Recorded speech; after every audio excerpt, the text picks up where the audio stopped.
বন্ধুগণ, আপনারা কি লক্ষ্য করেছেন জামায়াতে ইসলামী ধর্ম ব্যবসায়ী যারা এত বছর মানুষকে বোঝাচ্ছে, জান্নাতের টিকিট দিচ্ছে, জামাতকে ভোট না দিলে নাকি বা মানে ভোট দিলে নাকি জান্নাতে যাওয়ার রাস্তা সুগম হবে।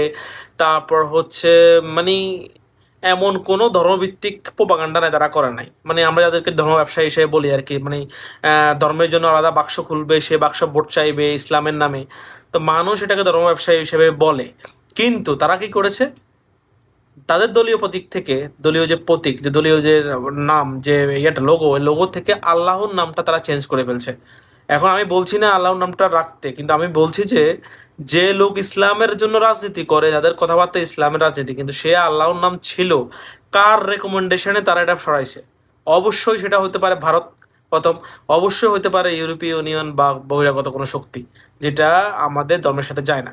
আমি বলছি না আপনাকে ধর্মভিত্তিক রাজনীতি করতে হবে, ইটস গুড, বাট তারা যদি জামায়াতে ইসলাম যদি তারা ইসলাম যদি সরাই ফেলে, আমি তাদেরকে অসংখ্য ধন্যবাদ দেব। কারণ তাদের মতন বাটফাররা যদি ইসলাম লাগায় রাখে, তাহলে আসলে ইসলামের বদনাম ছাড়া কিছুই হবে না।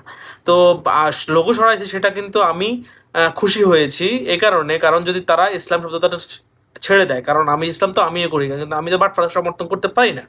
তো সেই ক্ষেত্রে হয়েছে কি, আপনারা কিন্তু লক্ষ্য করেন না, সেই জন্য এই ভিডিওটা বানানো।